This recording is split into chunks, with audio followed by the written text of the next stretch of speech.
नमस्कार दोस्तों। आज मैं आपको ट्रांसफर ऑफ प्रॉपर्टी का की धारा 5 कराऊंगा, जिसमें ये क्या गया, अंतरण किसे कहा गया है, संपत्ति हस्तांतरण किसे कहा गया है। ये एक बहुत इंपॉर्टेंट परिभाषा है। इसी के ऊपर सारा टिप्पी एक्ट चलता है कि अंतरण किसे कहा गया है। तो इसमें पहली बात क्या है,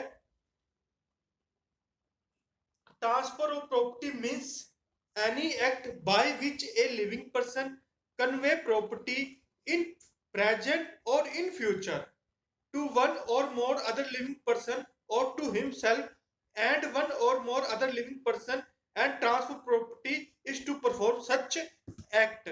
ये क्या कह रहा है कि संपत्ति अंतरण से क्या प्रेरित है, ऐसा कार्य प्रेरित है जिसके द्वारा कोई जीवित व्यक्ति एक या अन्य जीवित व्यक्तियों को, स्वयं को एक से अधिक अन्य व्यक्तियों को वर्तमान या भविष्य में क्या करता है, संपत्ति हस्तांतरण करता है। ये क्या है, संपत्ति हस्तांतरण से एक क्या है, एक्ट। तो इसमें तीन चीजें निकल के आती है। क्या चीज, जीवित व्यक्ति, व्यक्ति लिविंग पर्सन या व्यक्तियों।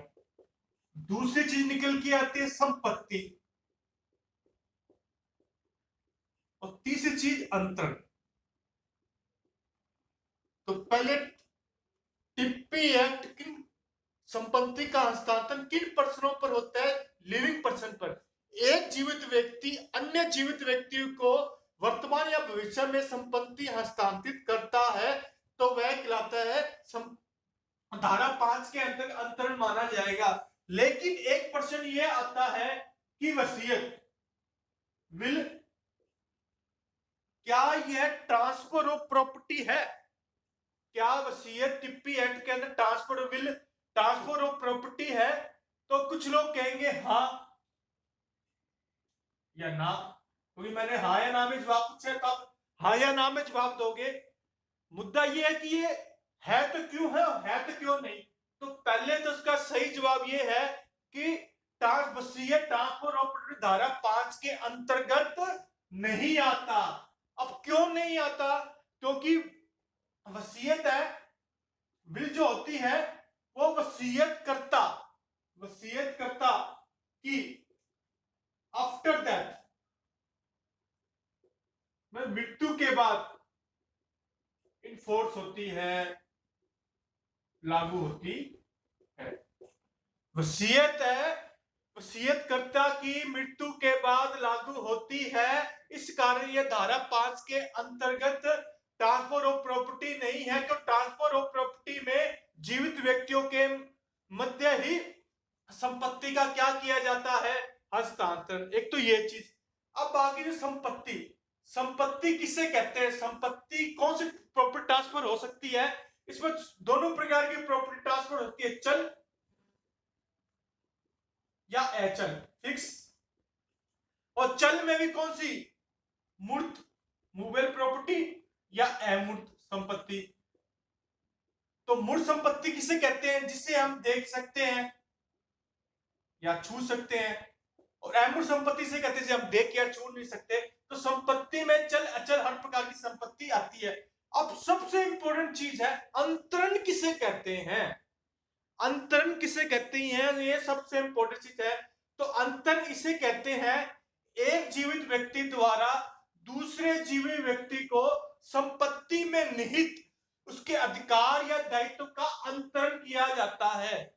किसी एक जीवित व्यक्ति द्वारा दूसरे जीवित व्यक्ति को संपत्ति में निहित किसी भी अधिकार, राइट या इंटरेस्ट का ट्रांसफर किया जाता है, उसे अंतरण कहते हैं। लेकिन अंतरण के लिए सबसे इंपॉर्टेंट चीज है, अंतरण के लिए नए अधिकारों का सृजन होना आवश्यक है। अंतरण जब माना जाएगा जब उससे दूसरे वाले व्यक्ति नए अधिकारों का अराइज हो, नए अधिकार क्या हो, अराइज हो, इट इज, तो अंतरण माना जाएगा। तो अंतरण के लिए सबसे इंपॉर्टेंट चीज है, एक जीवित व्यक्ति दूसरे जीवित व्यक्ति को संपत्ति में कोई निहित अधिकार या दायित्व का सृजन ट्रांसफर करता है तो उससे नए अधिकार का सृजन होता है, नए अधिकार अराइज होते हैं। तो अपने इसको अंतरण मानेंगे, ठीक है। और टिप्पी एक्ट के अंदर अंतरण 5 प्रकार के अंतरों की बात करें की है। एक तो करके दान की, डोनेशन की, एक बात करके विक्रय की, सेल की, ठीक है, एक बात करके बंधक की, मोटरेज की, और एक बात करके पट्टे की, लीज की, और एक बात करके विनिमय की, एक्सचेंज की। इसके ये सारे अंतरण धारा 5 के अंदर टिप्पी के अंतर्गत आते हैं। लेकिन इसके अलावा भी कुछ ऐसे अंतरण होते हैं जो जीवित व्यक्तियों के मध्य तो होते हैं लेकिन ट्रांसफर ऑफ प्रॉपर्टी के अंतर्गत नहीं आते। वो कौन कौन से होते हैं? जैसे नंबर 1, एक तो हो गया पारिवारिक समझौता, पारिवारिक फैमिली एग्रीमेंट। दूसरा त्याग या समर्पण। तीसरा सुखाधिकार का सृजन।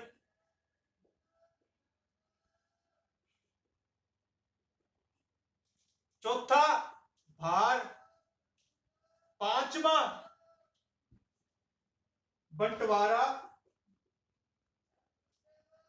और छठा है निर्मुक्ति विलेख,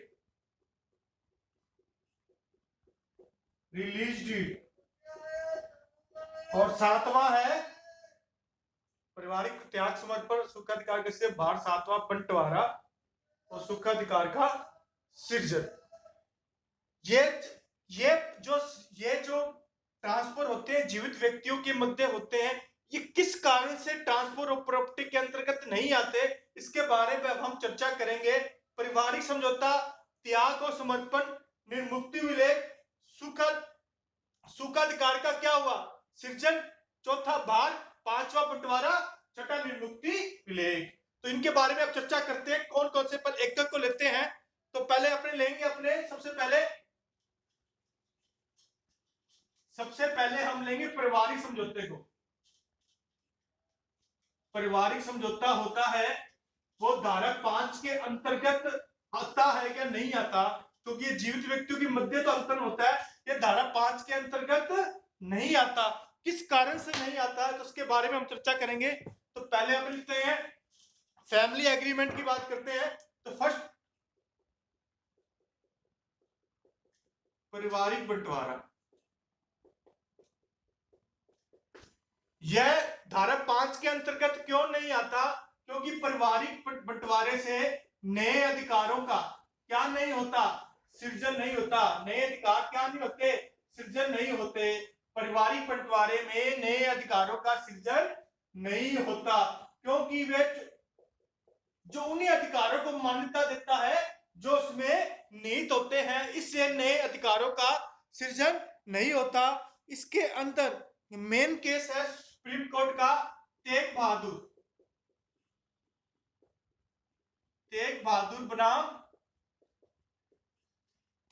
बनाम देवी सिंह।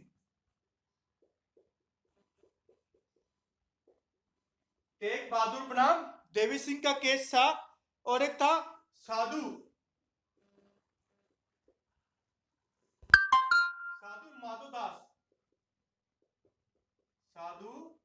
माधोदास बनाम पंडित मुकुंद राम। तो ये हो गया पारिवारिक बंटवारा। दूसरा इसमें आ गया अपने निर्मुक्ति, रिलीज डीड, निर्मुक्ति विलेख। निर्मुक्ति विलेख किसे कहते हैं? इसमें कोई व्यक्ति जो संपूर्ण अधिकार रखता है, किसी अन्य व्यक्ति उस प्रॉपर्टी में सीमित अधिकार रखता है, तो उस व्यक्ति के द्वारा, संपूर्ण अधिकार रखने वाले व्यक्ति द्वारा जो सीमित अधिकार रखने वाले व्यक्ति को जो हस्तांतरण किया जाता है वह निर्मुक्ति विलेख कहलाता है। यह धारा 5 के अंतर्गत नहीं आता। क्यों नहीं आता? इसके लिए अपने एक चीज समझते हैं। मान लो सी नामक प्रॉपर्टी थी, सी नामक प्रॉपर्टी ए और बी थे। ए के पास इस प्रॉपर्टी में 100% राइट है और बी के पास इस प्रॉपर्टी में 30% राइट है। तो यह अपने अधिकारों में से इसको जो ट्रांसफर कर रहा है तो यह कहलाएगा निर्मुक्ति विलेख। निर्मुक्ति विलेख, तो यहाँ पे क्या कर रहा है, ये इस व्यक्ति के क्या हो रहा है, अधिकारों का क्या हो रहा है, बी के क्या हो रहा है, अधिकारों का विस्तार हो रहा है। ये नए अधिकारों को सृजित नहीं कर रहा, निर्मुक्ति विलेख में अधिकारों का विस्तार हो रहा है, इसलिए धारा 5 के अंतर्गत नहीं आएगा। लेकिन निर्मुक्ति विलेख धारा 5 के अंतर्गत आ जाता है। कैसे आ जाता है, इसी एग्जांपल समझते हैं। सी नामक प्रॉपर्टी थी, ए और बी थे। ए के पास 100% राइट थे और बी के पास कुछ भी नहीं था, तो ए के द्वारा कुछ इसको ट्रांसफर किया जाता है, तो यह धारा 5 के अंतर्गत आ जाएगा। धारा 5 के अंतर्गत क्यों आ जाता है, क्योंकि बी के पास नए अधिकार क्या हो जाएंगे, राइज हो जाएंगे, नए अधिकार का सृजन हो जाएगा, इसलिए धारा 5 के अंतर्गत आ जाएगा। तो आप यह ध्यान रखना कि निर्मुक्ति विलेख में आखिर किसी संपूर्ण अधिकार रखने वाला व्यक्ति सीमित अधिकार वाले व्यक्ति को निर्मुक्ति विलेख के माध्यम से कुछ प्रदान करता है, तो यह अधिकारों का विस्तार होता है। इसके कारण धारा 5 के अंतर्गत नहीं आता। यह धारा 5 के अंतर्गत जब आ जाता है, एक संपूर्ण अधिकार रखने वाला व्यक्ति एक ऐसे व्यक्ति को ट्रांसफर करता है जो उस प्रॉपर्टी में कोई अधिकार नहीं रखता, तो यह अधिकार निर्मुक्ति विलेख धारा 5 के अंतर्गत आ जाएगा। इसके अंदर 3 केस है, टी टेम्पो बनाम, इसमें टी टेम्पो बनाम के समानी, टी टेम्पो बनाम के समानी, गुमानी, और एक इसके अंदर ये दूसरा केस है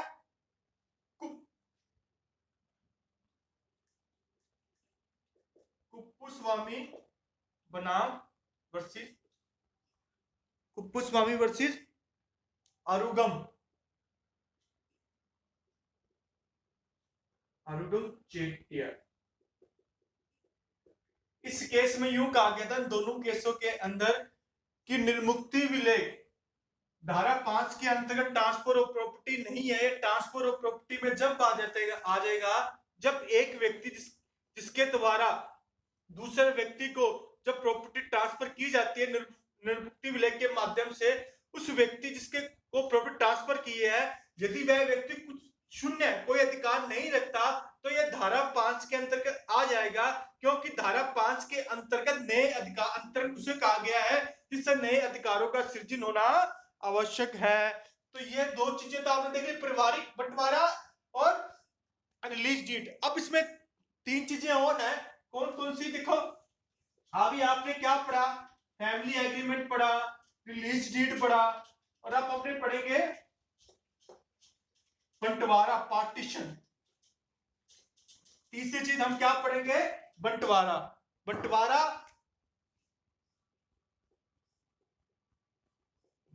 पार्टीशन। ये धारा 5 के अंतर्गत आता है या नहीं आता? यह धारा 5 के अंतर्गत नहीं आता। क्यों नहीं आता? यह जो संयुक्त अधिकारों को व्यक्तिगत अधिकारों में क्या करता है, परिवर्तित करता है, चेंज करता है, जिस कारण नए अधिकारों को क्या नहीं होता, एराइज जिस कारण नए अधिकार सृजन एराइज नहीं होते। तो जो बंटवारा होता है ना, पार्टीशन, वह एक जॉइंट प्रॉपर्टी को व्यक्तिगत प्रॉपर्टी में ट्रांसफर किया जाता है, इसलिए नए अधिकारों का सृजन नहीं होता, इसलिए धारा 5 के अंतर्गत नहीं आता। इसके अंदर एक केस है, बहुत इंपॉर्टेंट केस है, वो है इनकम टैक्स बनाम केशवलाल। यह है बंटवारा। बंटवारा में सुक्त अधिकारों व्यक्तिगत अधिकारों में परिवर्तित किया जाता है, इसलिए ये नए अधिकारों का सृजन नहीं करता। इसके लिए इस केस में कहा था इनकम टैक्स बनाम केशवलाल में, क्या यह नए बंटवारे नए अधिकारों का सृजन नहीं करता, इस कारण से यह धारा 5 के अंतर्गत ट्रांसफर ऑफ प्रॉपर्टी नहीं है। अब चौथी चीज है अपने आगे त्याग या समर्पण।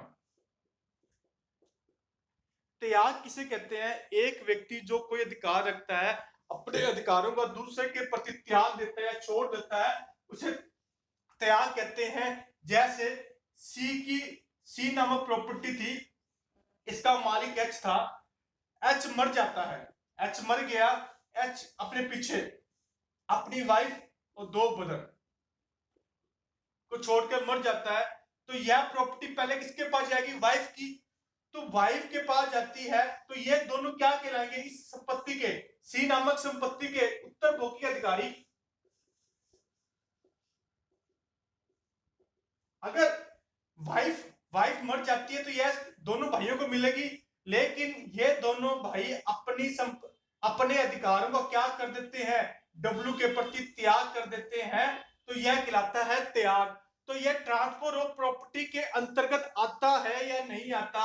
यह ट्रांसफर ऑफ प्रॉपर्टी के अंतर्गत नहीं आता, क्योंकि इसमें भी नए अधिकार क्या नहीं होते? सृजन राइज उत्पन्न नहीं होते। क्यों? क्योंकि इस प्रॉपर्टी में इनका अधिकार होता है, इसलिए ये अपने अधिकारों को क्या कर रहे हैं? त्याग कर रहे हैं। तो उससे नए अधिकारों का क्या नहीं होते? राइज नहीं होते, उत्पन्न नहीं होते। इसलिए त्याग और समर्पण भी धारा 5 के अंतर्गत नहीं आते। तो छठा 5वां है सुखाधिकारों। सुखाधिकारों का क्या? सृजन। तो सुखाधिकार धारा 5 के अंतर्गत नहीं आते। क्यों नहीं आते? क्योंकि टिप्पी एक्ट की धारा 6 के सी में क्या कह रहा है कि सुखाधिकारों का सृजन धारा 5 के अंतर्गत ट्रांसफर ऑफ प्रॉपर्टी नहीं है। अब इसमें एक इंपॉर्टेंट चीज ये है कि भार, मतलब जो अपने पढ़ के आएंगे भार, क्या भार ट्रांसफर ऑफ प्रॉपर्टी के अंतर्गत आता है क्या नहीं आता? जो भार है क्या वो ट्रांसफर ऑफ प्रॉपर्टी के अंतर्गत आता है या नहीं आता? तो ये याद रखना कि जो भार है ना, छठा भार धारा 5 के अंतर्गत ट्रांसफर ऑफ प्रॉपर्टी में नहीं आता। धारा 5 के अंतर्गत यह क्या नहीं है? ट्रांसफर नहीं है। अब क्यों नहीं है? ये नहीं है क्योंकि जो धारा 5 में ये किसी अधिकार का अंतर नहीं करता। जो चार्ज होता है वह किसी अधिकारों का अंतर नहीं करता, केवल व्यक्तिगत दायित्व को सृजित करता है। यह भार किसी अधिकार का अंतरण नहीं करता, भार किसी अधिकार का अंतरण नहीं करता, यह केवल व्यक्तिगत